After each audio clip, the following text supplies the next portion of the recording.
The Center for Research on People of Color, for those of you who are joining us for the first time, is located in the Columbia University School of Nursing and was established this March of 2020.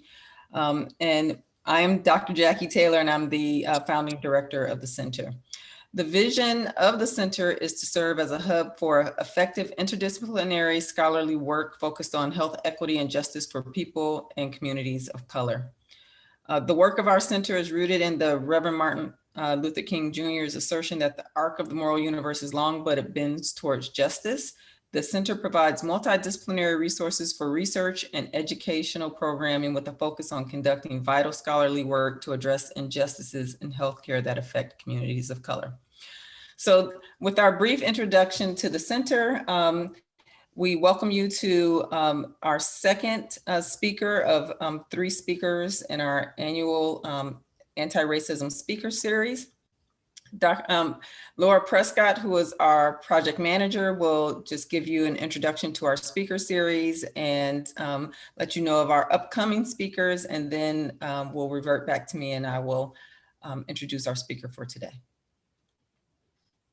Perfect. Welcome, everybody. So our next event will be held on April 22nd at 10 a.m. and will feature Dr. Marcela Nunez-Smith, who is Associate Dean of Health Equity Research at Yale School of Medicine and also serves as chair of the COVID-19 Health Equity Task Force in the Biden administration. Registration information is forthcoming, so keep an eye out for that. That should be in the next couple of weeks. And then let me just move on to the next slide.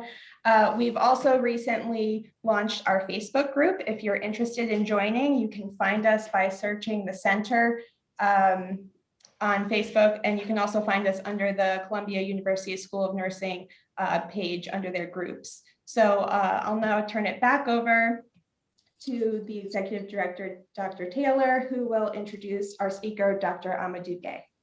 Okay, can you put it back to the first slide with Dr. Gaye's information? I can definitely do that. So we have the great pleasure of having Dr. Amadou Gaye from the NHGRI, National Human Genome Research Institute, to speak with us today on his Omics study of social disadvantage in African Americans and how adverse conditions get under the skin. Dr. Gaye completed his undergraduate studies at the Mannheim University of Applied Sciences in Germany. He then moved to the United Kingdom, where he obtained a Master's of Science in Bioinformatics at the Department of Biochemistry of the University of Leicester, and subsequently a PhD in genetic epidemiology under the supervision of Professor Paul Burton and Professor Martin Tobin at the Department of Health Services of the University of Leicester. After moving to the University of Bristol in the United Kingdom, he completed a postdoc in genetic epidemiology and data science at the School of Social and Community Medicine. During the early phase of his research career, Dr. Gaye developed analytical tools used in large collaborative projects such as the Biobank Standardization and Harmonization for Research Excellence in the European Union, also known as BioShare, and the Canadian-based Public Population Project in Genomics and Society, P3G.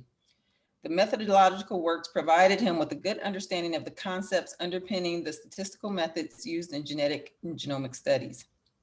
In 2014, Dr. Gaye moved to the NIH in the United States, and he is currently a staff scientist in Dr. Gary Gibbons' lab, an interdisciplinary group that investigates the effect of genetic, environmental, and social determinants of health on cardiovascular disease, mortality, and morbidity. In his current role, Dr. Gaye coordinates the efforts of the unit towards the objective to develop community-based cohorts and novel genomic science resources for defining the biological significance of ancestry-related genomic variation in African Americans. So please join me in welcoming Dr. Amadou Gaye.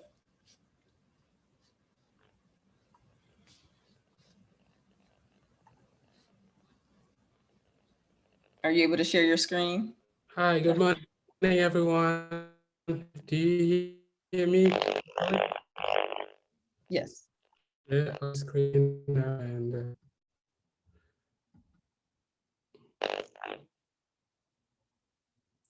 Now it says my internet connection, or you can crew this without problems. Confirm again, you hear me? Is it okay?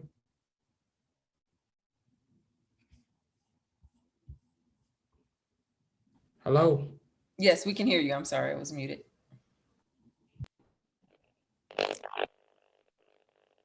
Yeah, there is a creaky Oh, noise on you're the going mic. in I and don't know out. if it's on my side or on everybody's hearing that mic. Here, maybe we can turn off our video. Okay. We'll stop our video. Yeah, it could be.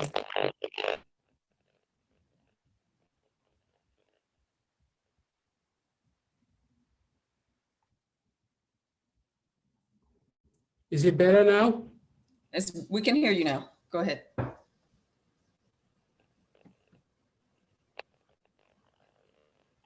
Okay. Then thank you very much for introducing me. And yeah, we started this talk actually a couple of months back that we wanted to work something with Jacqueline. And that's not taken off properly. That's why we're not talking about it today, but I'm talking about something that I'm thinking about collaborating in the area of omics and more on relation. What I'm going to talk about today is some work that back led by Sharon Dames, and it was looking into the area of social genomics, which is kind of we can say it's a young field. And we were looking at, can we link what level to social disadvantage and to things that pertain to social disadvantage, like socioeconomic status and so on. We were just looking at a univariate of socioeconomic status, and we use education at time. But it was clear that just using education or income alone or any univariate of socioeconomic status is not really capturing of what we social environment and what leads to you being in social disadvantage. So this work really stems from, is a follow-up from that work where we said we're going to look at more domains of socioeconomic status and widen it to other variables that we did not consider before. To that,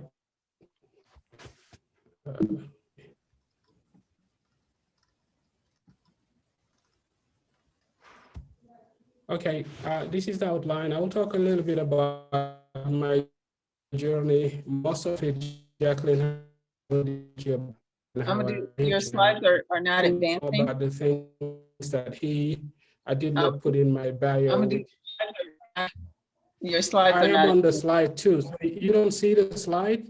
No. Can you go to presentation mode or slideshow?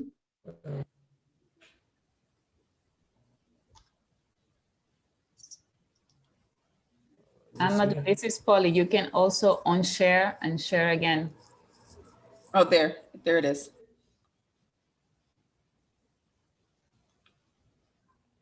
There. Is it better now? Do you see the second slide? Yes, we see it.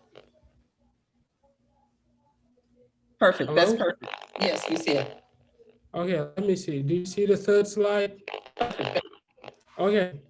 So I'll talk about then we talk about the background of this project, which I said already telling you about. I ended up here after looking into education and how education relates to gene expression. And one part of this work that I call here analysis A was completed and we're trying to submit it. Actually, it failed once or twice. And the second part that we're still working on is the methylation part. And I will try and tell you how these two parts link. And that's why the title of the talk is omics and not just transcriptome or expression, because we're talking about here two domains Omics. One is gene expression, the other one is the part that I did not put in my, couldn't tell you about it. I was in West Africa called Senegal, and I grew up in Senegal, which is called Dakar. And this is a nice shot of Dakar that captures two aspects where you find a modern with skyscrapers and everything, and you go in fish landing boats and have been the whole day fishing. And so I actually used to go to these shores sometimes where you can, which are called fish, and there's a picture of me around 10, and one Amadou, could you speak up or move closer to middle your school. microphone? You're going in and out a bit. And yeah.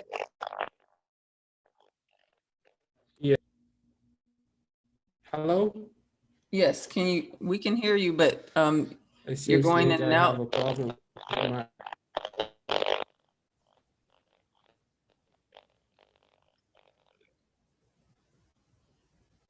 try to put my head speakers in.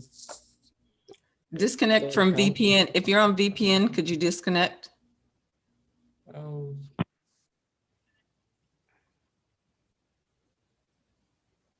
Oh, I thought if I could disconnect from VPN, it won't work.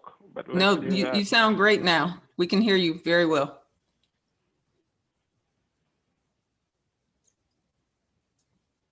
Oh, okay. I put my headset. I'm not perfect. using anymore the microphone of the phone.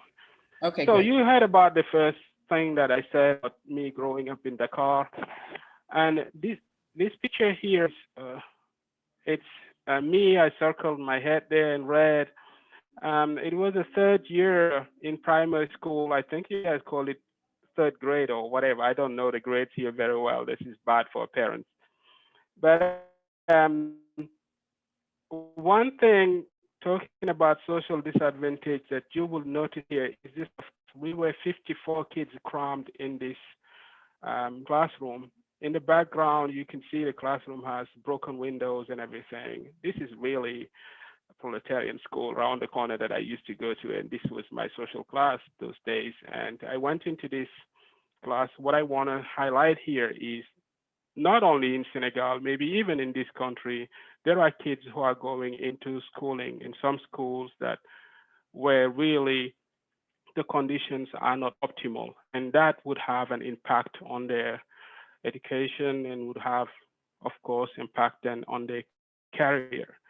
If I look at the faces here and try to remember if of these children that went to me in school, they were like about 1 year older than me, who went to school 2 years before the age that we go and say, so my dad a favor. I remember if any of these people completed high school and went to university, I cannot remember a single one of them. Although I could tell who were the best students at this point, I still remember them to this day. 2 or 3 of them just failed baccalaureate and never went to university. And remember, and going into this school, learning from a language that is not your mother tongue.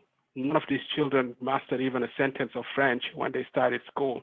I was just fortunate that my dad has a corner where there was a Europe, French and Belgium, from Belgium, those kids. So I could speak French a little bit. I could speak French, actually. I could not read very well, speak French. So I had a maybe head start compared to many of these children.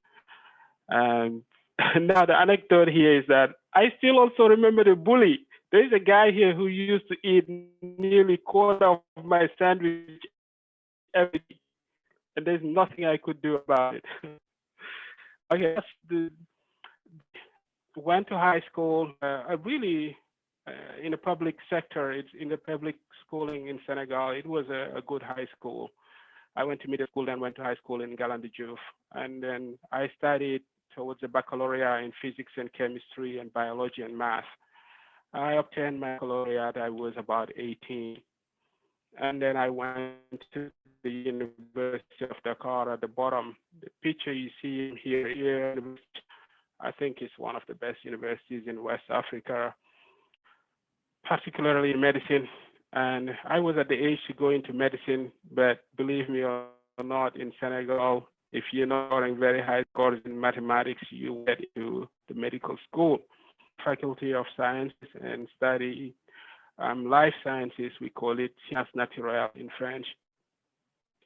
I dropped out after 2 years out of not wanting to really study that subject and not really giving it my all. I dropped out, and after that, I hang around for a couple of years, working some charity stations mainly. Then I met a really good Samaritan. I cannot thank this guy enough. He was a World Bank consultant, and he sponsored, because out of my means or my parents' means, there was no way I'm gonna get out of Senegal. So I went to Mannheim in Germany. FH stands for Fachhochschule, the technical university in Mannheim, where I studied biotechnology. And that's when I realized wet bench is not for me. While I was at the Mannheim Fachhochschule, I started working at a software company, well known now, called SAP. I learned programming and so on, and I realized I enjoy more working on a computer where I can just press a button and undo everything that I've done and redo it, rather than working on a wet bench where sometimes I'll flame my instruments and then realize that I was daydreaming and I left them and they get contaminated and so on. And so I started working more towards IT. And when I finished my undergraduate, I realized that I just better stick to something that has to do with computing. And because I had the molecular biology background, I drifted into bioinformatics. So I went to the UK after Germany, but I didn't go to university straight away. And this is one thing that I wanted to highlight in my journey. It's not straightforward at all. And it wasn't a straight line, I should say, not straightforward, not a straight line. When I went to England, I worked for 2 or 3 years, I think, for the Ministry of Justice doing IT, networking, and so on. But I was pretty depressed. Like, this is not really what I want to do. I did not study biotechnology to come here and doing IT networking. So I went to the University of Leicester and studied a master's in bioinformatics. And by the time I finished the master's, I think that was the first time in my life where I really gave it my all. They gave me a tip from the Medical Research Council to study in a PhD epidemiology at the same university. After I obtained my PhD, then I moved to Bristol, where I started learning really my trades in research science and genetic epidemiology, and that's where I was offered the job to come and work at the NIH under first Sharon Davis and then afterwards. So that was my journey that I could talk about. And now I think we can get into the subject really. The background is, we all know it, there is a striking inverse relationship between social disadvantage or all kind of social aspect, be it income or education and so on, and health. And this has been studied a lot. This is one of early papers about more than 20 years back. In classical epidemiology, they have studied a lot the relationship between health and your social environment. And you can see this is another paper and another paper. Actually, they linked about 15 diseases, all of them just to your social environment and neighborhood disadvantage on. So this is well known in conventional epidemiology or traditional epidemiology, I should say. There is a lot of relationship that have been established between socioeconomic status and health. And the poorer you are or the worse off you are, the worse is your health outcome. So what we do not know so well, what is going on under the skin, what is going on at the moral level. How do we link socioeconomic status or just social environment to the perturbation happen at the molecular level, then end up then into disease or disease risk factors? And more specifically for this project, we were interested in knowing how those stressors that are called adverse or economic are internalized. How do you get it from thinking about it, from living it, it then affecting some? So that's what we are saying. This is really about understanding how adverse social circumstances get under the skin. We say get under the skin. It's just a way of saying it's really getting under in the brain. Actually, we've shown this very nice diagram. This graph was in the page Steve Cole, who is one of the pioneers in social genomics. I think this is the self-explanatory graph in seminal work, how your social environment get into you through the central nervous system and then get peripheral nervous system and your endocrine system. And then it goes into what we're going to talk about today, your gene expressions, perturbing some genes and so on, and notions. Then leads changes in the proteins and so on, which are downstream of the genes. And those perturbations can lead to disease and can lead also to change in behaviors, okay? And here, this is a complete picture. He talked the physical environment, the physical, chemical, and exposure. This is all in your social environment. Today, we're gonna just talk about a part of this whole social environment. Please feel free to stop me anytime if you have questions, and we'll answer the questions. So, and what is the aim of this program? We know, by saying traditional epidemiology, sustained exposure to unfavorable neighborhood environment can to chronic stress and depression. That has been documented very well, although by pioneers in social genomics like Steve Cole and Brewen. United States, we know are disproportionately in the lower ladder, on the lower SE, also have worse health outcomes. I think the COVID crisis shows how intertwined. There is another aspect that when we look at just a snapshot of time right now, we can say these are the conditions, but these conditions were preceded by cumulative intergenerational effect of racism and discrimination. And that cumulative effect would also impact of social stressor in our time right now, because this is from generations. And those of you who are familiar with the work of Jacqueline through the study, see that they're trying to link different generations, these have these generations. So the aim is really to elucidate or try to understand the neurobehavioral and molecular biomarkers may mediate the interplay of social disadvantage social norms. So we find the link between what we call usually socioeconomic studies or call here core social disadvantage and stress and depression. So what are the data is from the genomics and translational research repository database or ImageGrid. This study primarily a study of hypertension in African American age between 30 and 55 years old. So this is an ancillary study. What we did was double check that those who have in this study have nothing to do with hypertension. So hypertension was not associated with the variables that we're looking into here. And this study is actually a sub-study of the whole ImageGrid. The whole ImageGrid is about 1,200 individuals recruited across the United States at 8 sites. What we are using in this analysis is one side is the Morehouse School of Medicine, people who were recruited at the Morehouse School of Medicine in Atlanta, Georgia, 108 participants.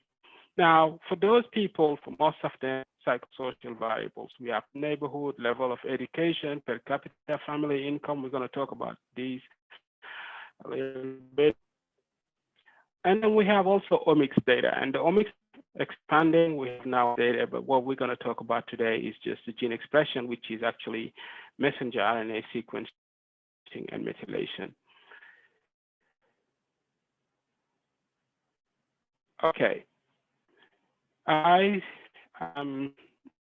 social disadvantage, but what do we call social disadvantage in the context of this study? There are 4 items here. Each of them is usually used as a univariate proxy for socioeconomic status. We do use perceived environment because we all know looking for like the disease and everything, depending on where you, it reflects your socioeconomic status. So it's a good proxy. A sector that has been used for ages is a level of education. One knows that it's related to your economic status, at least in Western countries, because in Africa, in certain areas, this might not be true. And per capita family income is basically indicated by the number of people that it is supporting. And the wealth here could be measured different ways, but the variable we had here to measure wealth was home ownership, the house. So the 3 psychological variables using here, the depression scale, which is measuring depressive symptoms of the CSD. I'm sure most of you are familiar with this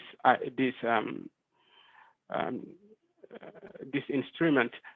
And then the perceived stress from Cohen is the 14-item questionnaire we're using here. You also are probably familiar with this one.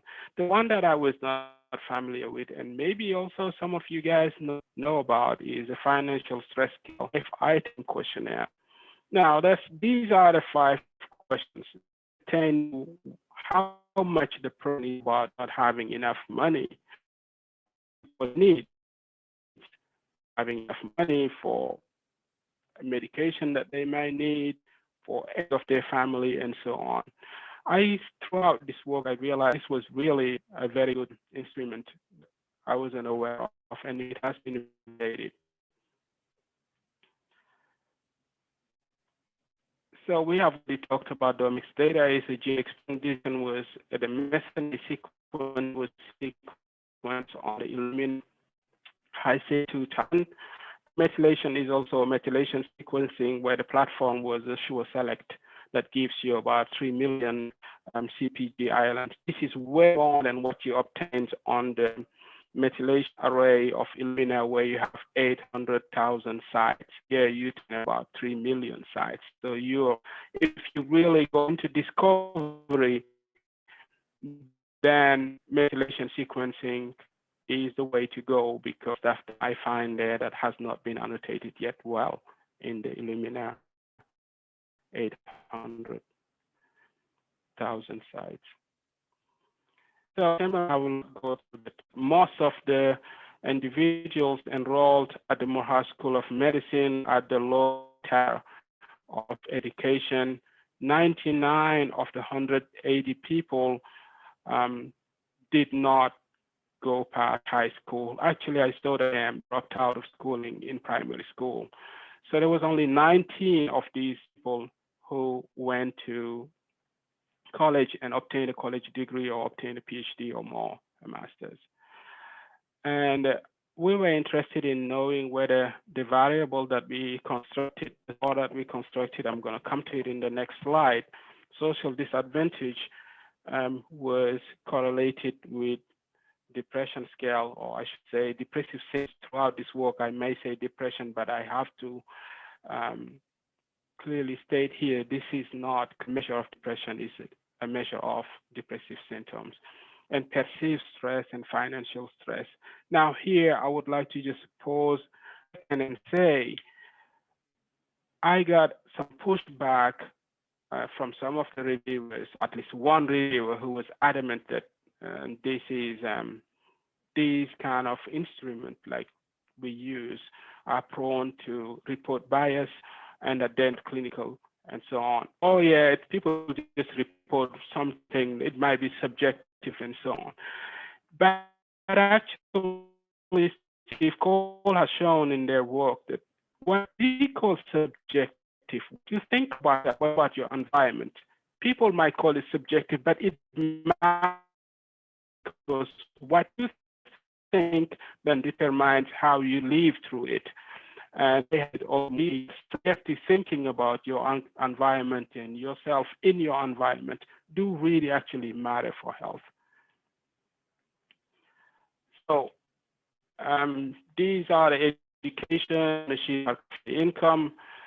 There was 4 levels that we just categorized into 3, whether you have been up to high school or you completed some high school or you went after high school to college and got a college degree. So it's just 3 levels up to high school, a bit after high school, or then college degree and more. Home ownership, as I said, there was 5 categories that we ended up clumping into 2. One is whether you own a house or not. And you will notice that here, I set them as levels, level 1, 2, 3 for education, 1 being the lowest, and home ownership is 1 and 2, 1 being the lowest, meaning you don't own a house, and most of these people, the 80 that we're studying here, did not own a house.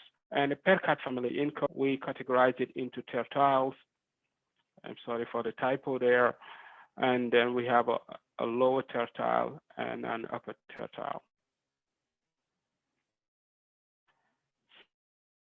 The variable social advantage, which is central to where I said it's 4 domains. 1 domain is your neighborhood. The other domain is the level of education. The 3rd domain and then the wealth. Neighborhood, as I said, was categorized into tertiles. So you're either on the lowest of the neighborhood perception, this is the bottom tertile, or you're on the mid. These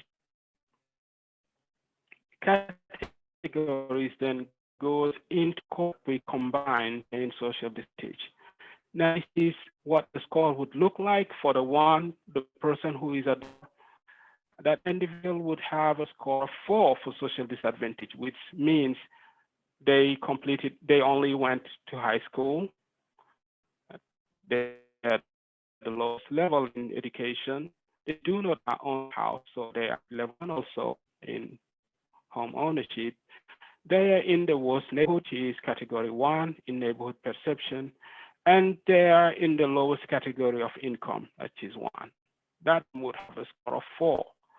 And the highest score would be someone who has a degree, owns a house, lives in the best neighborhood, which is category 3, and has the highest tertile, 3rd tertile in terms of per capita family income.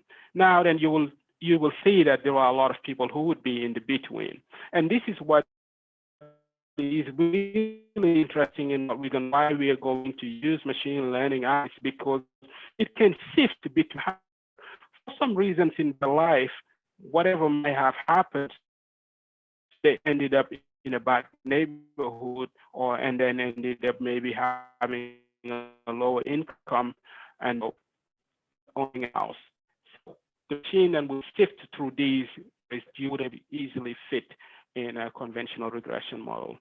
So to end up to talk about these social disadvantage variables, we ended up having 2 categories: people who are highly disadvantaged were 58, though less were 7. This is after we get the score and revisit it so that we have a gradient of increasing disadvantage, and then we categorize it into the bottom tertile. Here, the statisticians like me might ask, why are you categorizing it? You might be losing power. But when we're using forestry classic to do prediction, we like to capture the strongest signal. And the strongest signal is to contrast the tail of the score, meaning the people who are at the bottom and the people at the higher. And the wishy-washy people in the middle would actually, in terms of prediction in random forest, blur your signal a little bit. So I'm going to talk quickly gene expression analysis before we go into the methylation. We are now at 35 minutes. I better hurry. I won't be burning you down on the technicalities. what I'm interested in here is really showing you the methods. I'm not going to go into the methods. Answer two questions, basically, generation analysis. What is the relationship between social disadvantage? Are some genes that are related to social disadvantage? And then, are those genes related to disadvantage also related to stress, being persistent stress? We do this run, which is a machine learning algorithm that has been filed, but actually maybe be popular now. The computers are more powerful, and you don't stand there maybe weeks or months is running just one model. So how do we do this? We take all the past, which you see is about 14,000 genes. We use them as predictor variables and say, can we find a subset, 1,000 genes, and classify, meaning discriminate between those at the higher end of social disadvantage and those who are at the low end of social disadvantage. If we find those genes, then we say, well, can these genes also do classify people who are at the high end and low end of depressive symptoms or stress? So just a note about random forest. It's a supervised machining. Nowadays, we'll to say machine learning. Most of these techniques has been around, as I said, for long.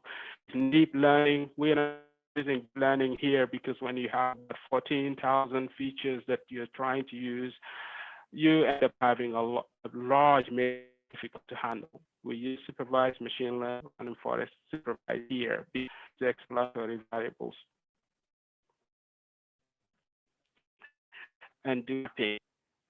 Why supervised? It's because you know the outcome. You have the observed outcome, then you use the outcome to get the machine. Unsupervised machine learning in the other, and the opposite is where you don't know the outcome. What we do when we use a clustering like principal component analysis and so on. You have a bunch of observations and you just want to know if they can segregate into 2, 3, whatever, but you don't have an outcome. So you're not in an unsupervised machine. Here we use random forest, which is a supervised machine learning, and I wanted to give note of why, what is the motivation of using random forest. The overarching aim of this project is to find a transcriptome signature. So we are interested primarily on biomarkers, non-single genes. We want to know a cluster of genes that are linked to social disadvantage.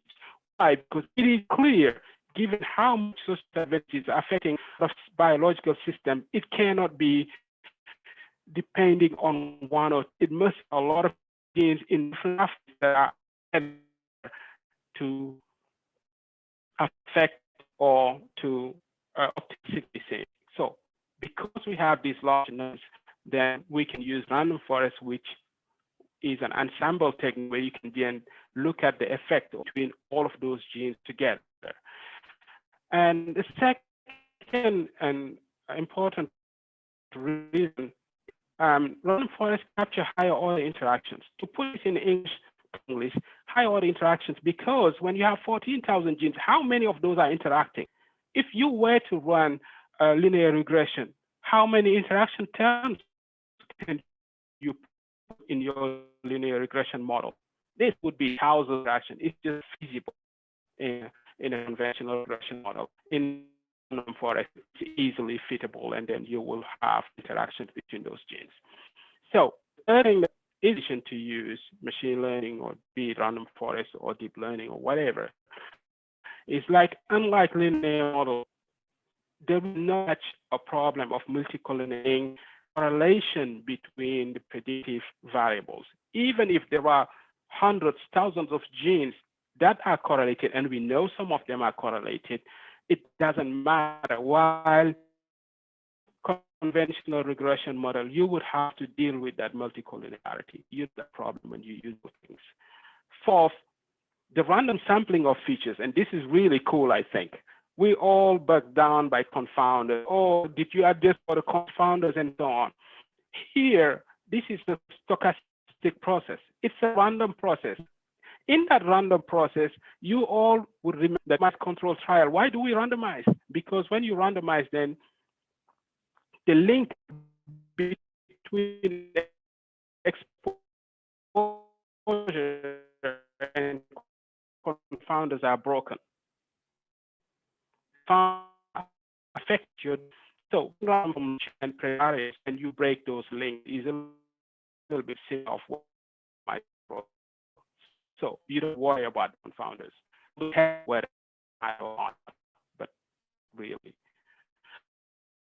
And finally, I would just say, random a sample size of let's say 180 have thousands of genes.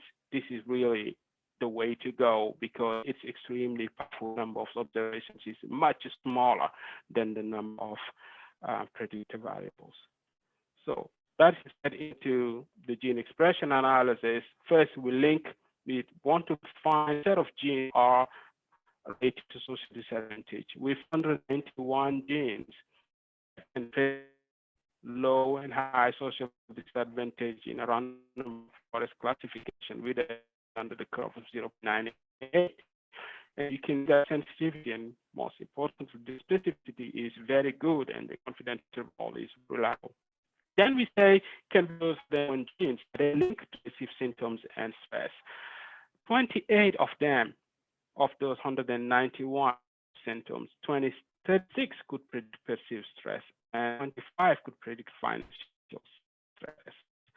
Then we looked into the overlap between 28 and 75, and there is one gene that is in all three sets of predictors, and there are about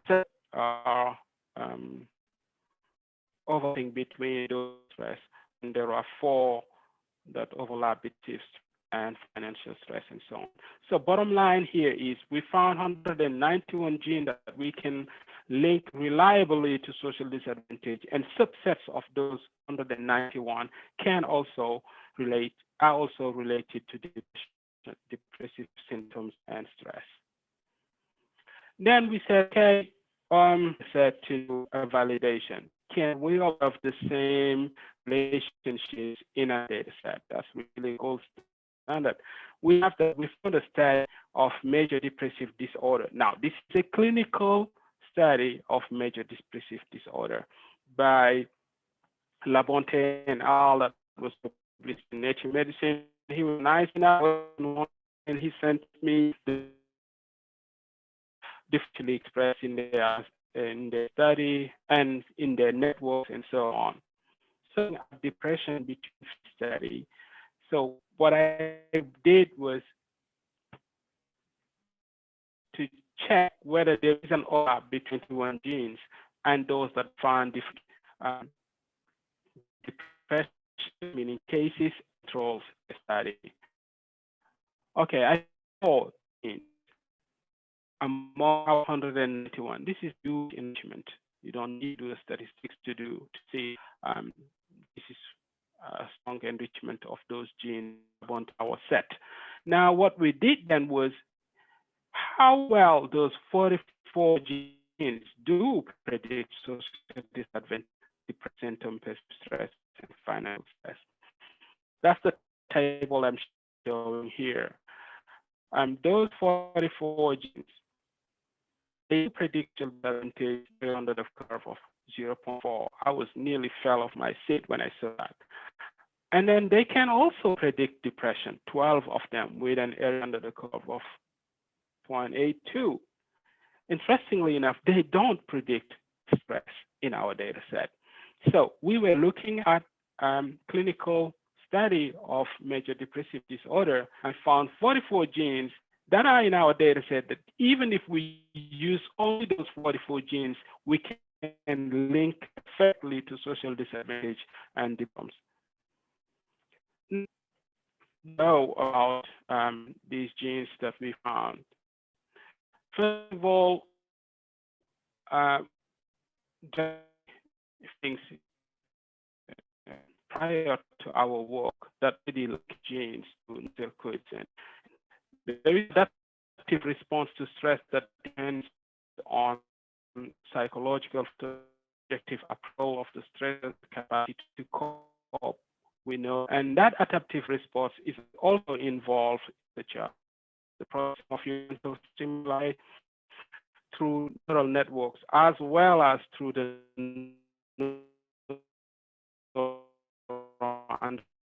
activation that is the HPA axis.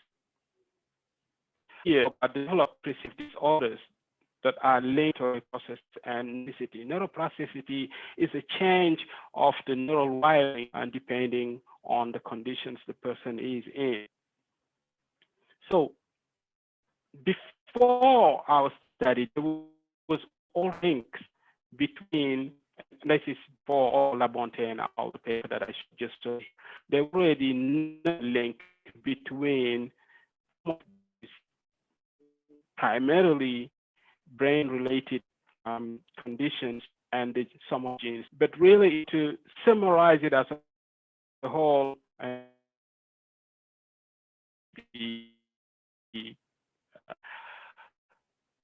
I call it, I would say there is more sense, and that captures essence of what we want to put out as a statement, is that there are domains that we found that are related to social disadvantage. One of them is the brain development and neuroplasticity.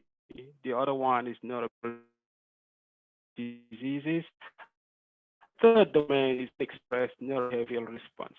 And in each of these domains are really highly cited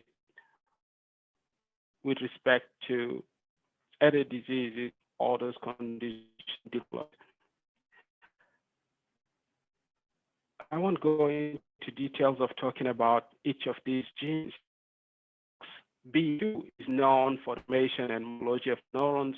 Cables 1 is differentiation during embryogenesis. When I was in Egypt and giving a course, I found someone giving a talk about deformations of the skull in children who had mutations on gene cables 1 that lady was reporting. Now the star is NR4-3. This gene is a family of neuroprotective genes with anti-inflammatory role in the microglia and astrocyte, which are all cells of the brain.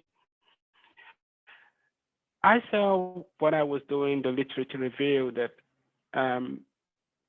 this gene is perturbed when in an animal study where, for example, they put the mouse under noise stress and then measure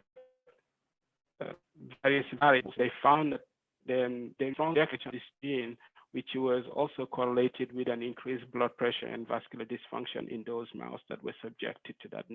And what I did not say maybe in details is that when in the instruments of neighborhood perception, there is a whole component that relates to how noisy is your neighborhood, how littered is your neighborhood. Is it easy to walk in the streets? Is there high traffic in your neighborhood? Car noise and all of those kind of things.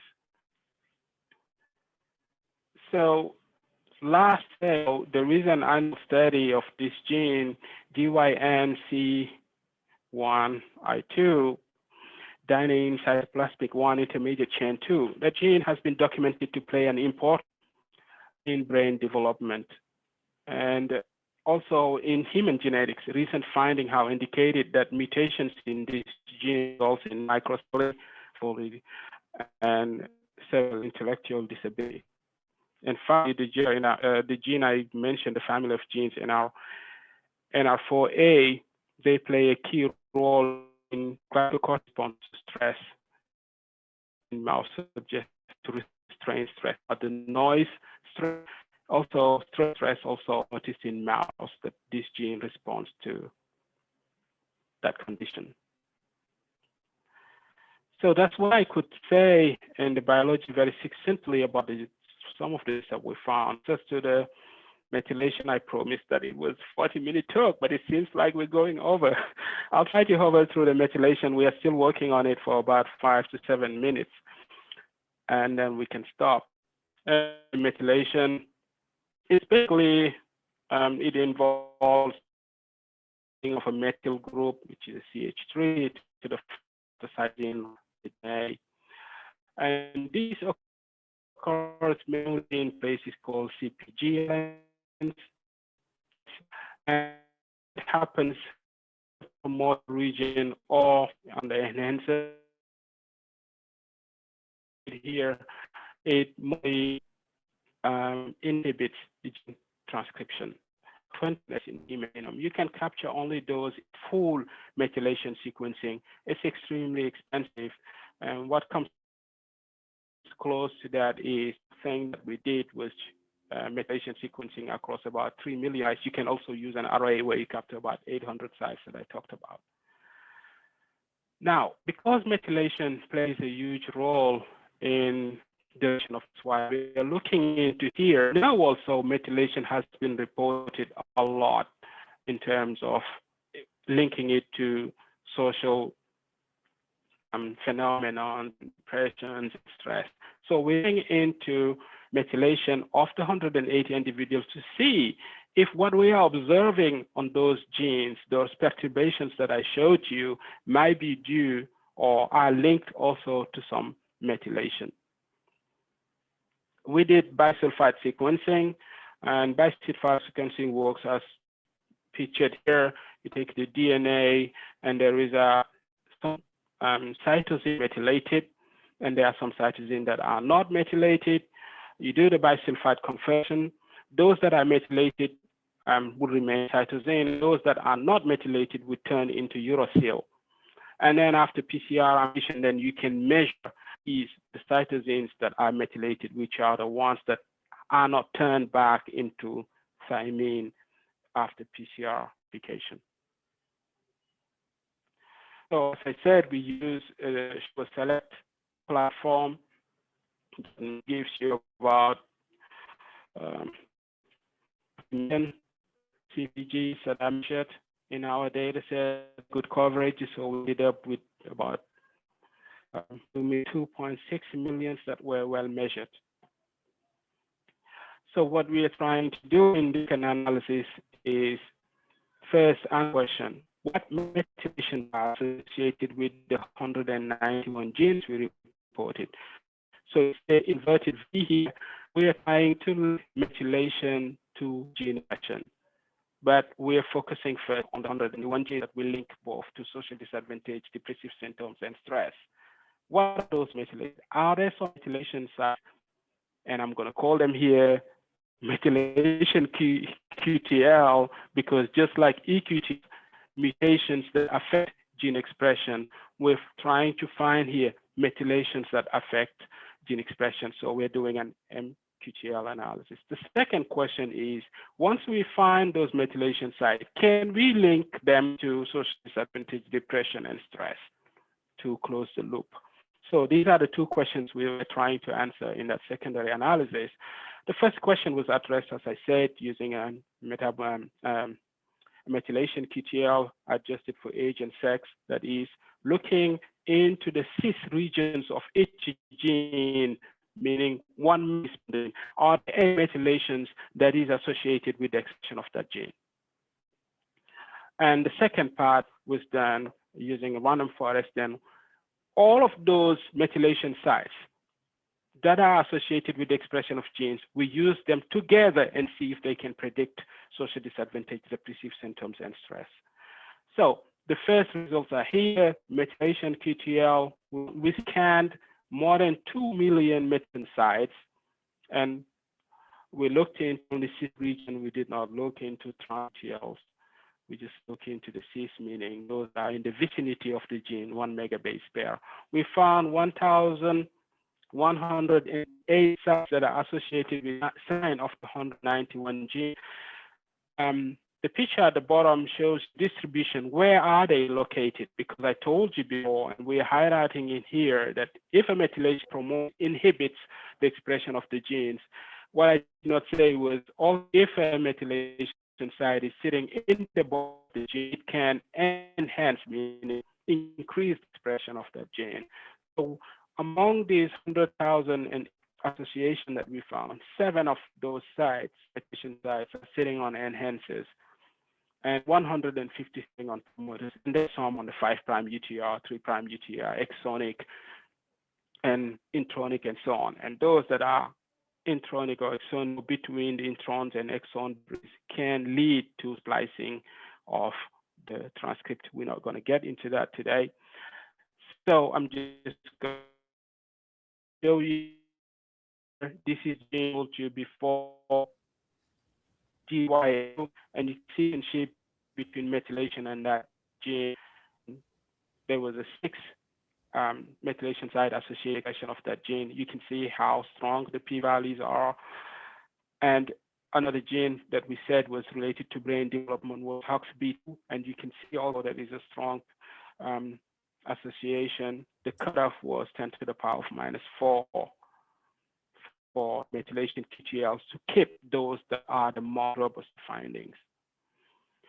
And although we are interested in the cumulative effect of these sites, we also did just a single site analysis looking at each of the 1,108 sites. Which of them are related to any of these variables now used as a continuous variables. We found 26 associated with social disadvantage, 119 associated with depressive symptoms, 207 associated with perceived stress and financial stress, meaning there are other sites that beyond the cumulative effect of the methylation, some specific sites are associated with the variables. And here I'm showing you the top 5 of each of social disadvantage, depressive symptoms, and stress. And you can see that the top 5 are of -4 when after adjusting for age and gender. One that I highlighted here is one methylation site that is associated with all those. It gets us then to the results of the random forest analysis. We use those 1,000+ sites to predict social disadvantage, depression, and stress, and found that 69 do actually predict social disadvantage extremely high, with an area under the curve of 0.94. Meaning in methylation sites, if you zoom into them, you can distinguish who is upper tertile and who is at the bottom tertile of social disadvantage. I found that really impressive. And subsets, other subsets like 66 do predict depressive symptoms, do predict stress, and 99 do predict stress. Even all the that predict of these things. 4 are in both the set that predicts social disadvantage and the set that predict depressive symptom, and so on. I put a table there because sometimes this type of overlapping graph are a bit cumbersome to read. So the highest overlap was between financial stress and perceived stress. There were 15 in both sets. Okay, that brings me nearly, and we're not done yet. The methylation. What I really wanted to do is, and we're tight on manpower nowadays, and I don't have a trainee. Maybe I will get a trainee to flesh out each of the relationships, focusing first on methylation sites that are sitting on enhancers and promoters to try and understand functionally how are these methylation sites affecting the expression of these genes before we take it to wet bench and see if there is anything we can try there. And there's all to do on the methylation sites. So that comes to the end of the talk. And really thank the MH Green. Without consortium, this would not have possible. What is important about this consortium, just like Intergen, is the fact that it is adding in genomic data from populations that are underrepresented. And that's already, I think, a high value, increasing the presence of African American and other underserved population in the genomic data. And I would like to thank Dr. Sharon Davis, who was the co-lead of this work, Dr. Gary Gibbons, who is my boss and my mentor. So despite him being really overwhelmed on his day job, he spent some time weekends sending me long emails, comments about stuff that I told him or that I presented to him. And I really so thanking for Timmy NIH, who gives me feedbacks and how to go about certain things. Gabriel Goodnear, bioinformatician, really highly valuable bioinformatician who takes off stuff from my plate so I can focus on work and free my bandwidth. Now I wouldn't stop my dad.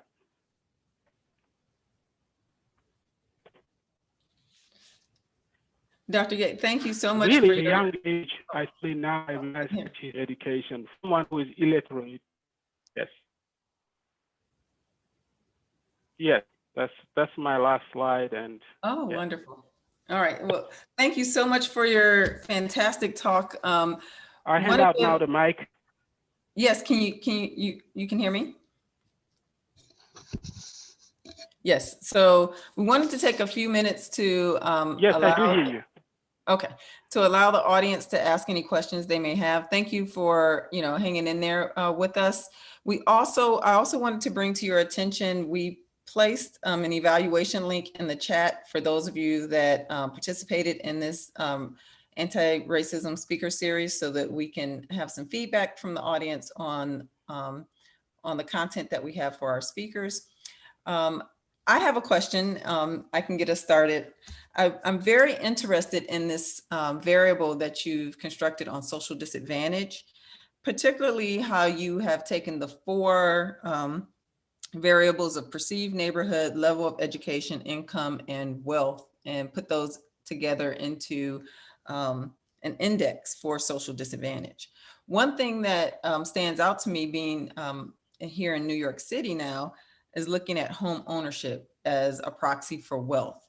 Now, for people that live in New York City or very high cost of living states like, California, Los Angeles, high cost of living cities, how do you account for the cost of living differences for places like New York City versus maybe places in the Midwest like Detroit that are more affordable for home ownership, or in southern states that are more affordable for home ownership?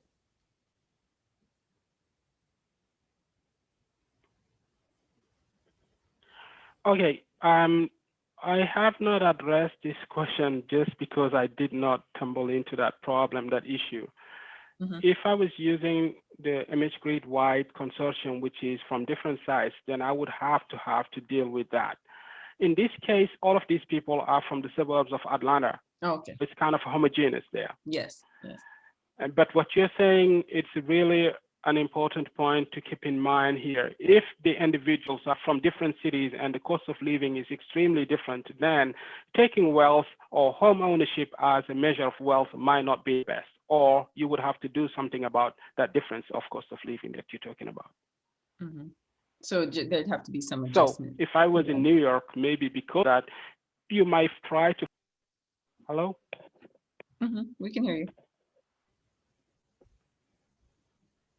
It was cutting. I don't know if you did hear me, my answer. No. Can you repeat that?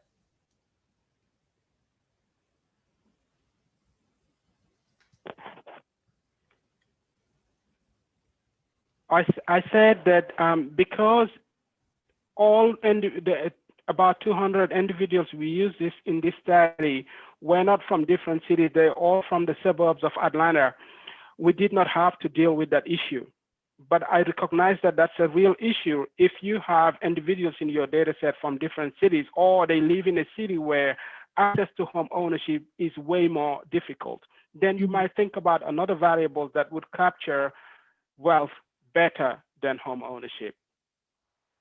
And that's perfectly valid. I think we settled with home ownership because that was the one that has the least missings and so on. You can see that there are a lot of other possibilities to measure wealth. But if you're measuring them across cities, then you have to take into account the fact that cost of living is very different and access to home ownership is likewise. Okay, thank you very much. Do we have any other questions from the audience? You can unmute yourself and ask any questions of Dr. Gaye. It seems like the line is cutting. Yeah. Oh, can you hear me, Dr. Gaye? We're just asking for questions from the Yeah, audience. I do hear you. Okay. Yes, I'm listening. Okay. Well, if we don't have any other questions, I want to just thank you for your time and your attendance. It was a phenomenal talk and learning more about your exciting work. And I thank everyone for coming. And again, our next speaker will be Dr. Marcela Nunez-Smith in April. And all of our talks, the Anti-Racism Speaker Series, are open and available to the public. So I hope that you will all attend, and thank you so much for coming and taking part in our Anti-Racism Speaker Series. Have a great day, everyone.